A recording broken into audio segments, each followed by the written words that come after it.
Q&A. Question is, I enjoy your channel. What about that movie Fathead? I realised that wasn't long term exactly, but is there a simplified explanation of ketosis, Fallon, at all? Their movies seem to do a decent job at promoting the Atkins diet. Care to comment? For the record, I'm into 811. Just thought I'd get your thoughts on the matter. Cheers.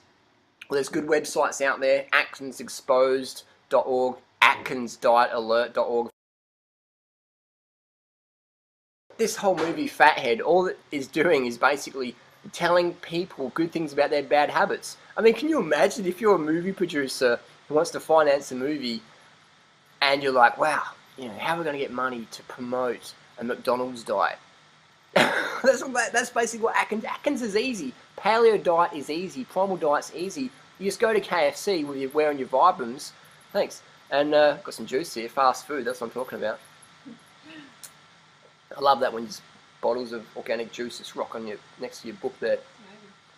So you go to McDonald's and your Vibrams, order your Big Mac, throw away the bread and just eat that. That's the paleo burger. And in Australia, the McDonald's burgers are grass-fed. So paleo, primal, people come to Australia, feast up in the McDonald's. I know Paul Check and Sean Croxton are big fans of TGI Fridays, and I know Mark Sisson is a big fan of KFC. He's got his favourite fried chicken recipe on his website there. People say, Mark Sisson doesn't eat fried food. Yes, he does. Doesn't make him a bad person, but definitely fried food, that's going to fuck up your health. All these fast food, paleo, primal, low-carb experts writing off the fruit thing, or the rice thing, or the high-carb Dr. McDougall style, clinically published books like this. The paleo people use people like Denise Minger, who's like an 18-year-old blogger, as their nutritional authority. Denise Minger is the nutritional authority of the paleo, primal, low-carb world. Whenever they want to debunk these sort of clinical books, they get their 18-year-old blogger to come on and write some blog, and then spam it across their paleo primal forums and say, this is how it is. I'm like,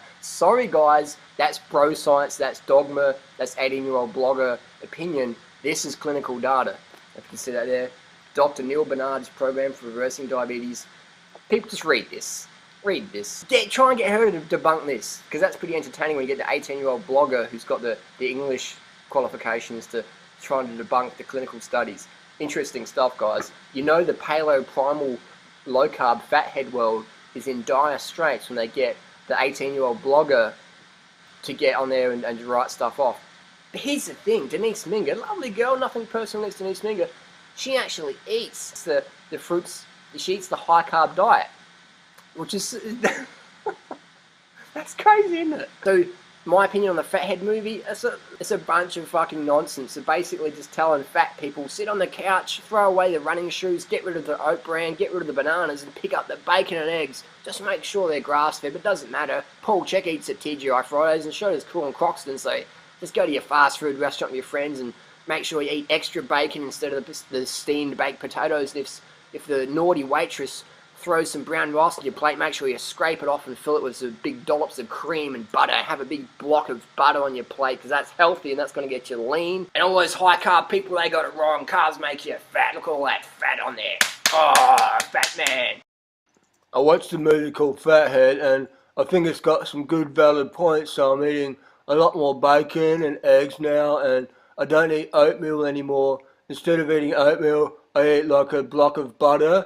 I go to Whole Foods to get a block of butter for lunch, and it's very satisfying. I just eat it like that, just scrape it off, eat the block of butter. And so I think Fathead was very educational, documentary. I like to eat a lot of fat, and I think meat's very healthy and part of a balanced diet. Yes.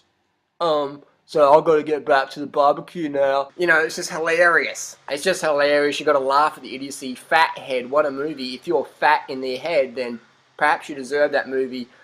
Check yourself off with atherosclerosis. Check yourself off with stroke. And look what happened to Stephen Burns. Stephen Burns was the head of Weston A. Price Foundation. He died of stroke. He was similar to my age, died of stroke. Rest in peace, Stephen Burns. Dr. Atkins died obese. He had chronic atherosclerosis based on the medical reports that were done. Enough. This high carb stuff is where it's here to stay. So that's just bottom line. So ketosis. I'll tell you what happens when you go to ketosis. Look at my other videos. Ask yourself this question: why is there not a single athlete on the planet, period, who eats a low-carb diet? Low-carb diet means 150 grams or less of carbohydrates per day. There's not a single athlete on the planet who does that. Yes, you might have the person who does the 9-hour marathon. We're not going to run it in 2 hours 57. You might have the person who plays golf low carb. You might have the person who drives to the gym and pedals on the treadmill for 5 minutes, and they're the athlete, and they're athletic, but you know what I mean. I'm talking like hardcore fit, man. And then people go, oh, but what about Jonas Colton? He's not low carb. I emailed Jonas, lovely guy, and he eats fucking heaps of carbs. He just promotes healthy fats. So someone says, oh, because you promote linseed oil that you're a low carber. They like to cherry pick information. So there's not a single low carb athlete in the world. Low carb means ketosis. Ketosis means ketoacidosis. Ketosis means your breath stinks, your fart stinks, your colon's clogged full of animal products. It means that you're really just hitting the wall. In running, we call it hitting the wall. In cycling, we call it bonking. I mean, bonking sounds fun, but it's just go for a ride on your bike or go and deal with your kids all day when you're in ketosis, and you tell me if that's fun. I don't know about that, but it ain't fun. So ketosis is something you want to stay away from. Eat as much carbs as you want. Just stuff in as many carbohydrates as you want. Get the bowl and just brown rice, potatoes, fruit's the best by far, but no one got fat on brown rice or corn or barley or quinoa or aramet or millet, blah, blah, blah. All these high carb, low fat sauces. People add oil and shit to their corn chips, so they have like corn and 50% oil, now it's a corn chip, and people call it carbohydrate. In actual fact, half the calories come from fat, when corn in its natural state, maybe 3% calories come from fat. So let's get real, let's get high carb, let's get low fat, let's get vegan, let's get fruit on the menu, let's get whole food carbs on the menu. If you don't like the fruit, fair enough. If you don't like fruit, eat your wheat pasta, eat your millet, whatever. Get the carbs in, get the animal out, get the oil out. Keep your nuts and seeds low. The fat you eat's the fat you wear. If you want to be a fat head, eat lots of fat. Look at my friend Jimmy Moore. Jimmy Moore's a lovely guy, nothing personal against him, did an interview with him even. Jimmy Moore, one of the biggest names in the paleo, primal, low carb movement. Jimmy Moore's obese. Loren Cordain, fat, overweight, nice people. Sally Fallon, fat, overweight, nice people. But look at the message they're giving. They're saying eat all the fat you want. Carbs are bad. Carbs make you fat. And it's like, hang on, isn't anyone paying attention? How come all these fat gurus are telling fat people to stay away from carbs and they're fat themselves? What's going on? Is Loren Cordain, the head of the paleo movement, sneaking bananas? Is Sally Fallon drinking too much organic apple and blackberry juice? What's going on? Is Jimmy Moore going down to the Chinese vegan restaurant and ordering big buckets of steamed brown rice and broccoli?